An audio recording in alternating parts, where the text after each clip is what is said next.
श्री स्वामी समर्थ. एक जिज्ञासू वृत्तीचा मुलगा होता. तो कोणतीही नवीन गोष्ट शिकण्यास तयार होत असे. त्याने धनुष्यबाण तयार करण्यास ते कसे तयार करतात हे शिकून घेतले. नाव बनवणाऱ्याकडून नाव, घराचे बांधकाम, बासरी बनविणे इत्यादी प्रकारात तो निपुण झाला. परंतु त्याच्यात अहंकार आला. तो आपल्या मित्रांना सांगत असे, या जगात माझ्या इतका प्रतिभावंत अन्य कोणी नसेल. एकदा त्या शहरात बुद्धांचे आगमन झाले.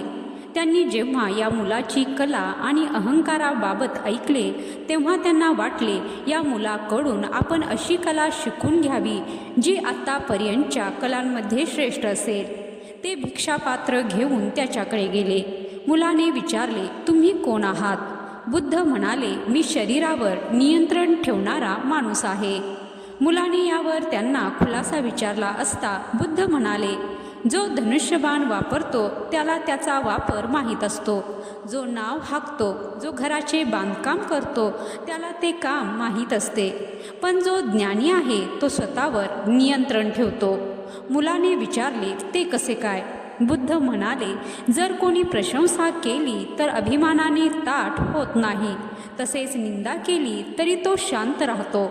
अशी व्यक्ती नेहमी आनंदी असते. मुलाला जाणीव झाली की सर्वात मोठे कौशल्य तर स्वतःला नियंत्रणात ठेवण्यात असते. तर या गोष्टीचा बोध हाच की ज्यांना स्वतःला नियंत्रणात ठेवता येते त्याला समभाव ठेवता येतो. हाच समभाव अनुकूल आणि प्रतिकूल परिस्थितीत आपल्याला आनंदी ठेवतो. जय श्री स्वामी समर्थ.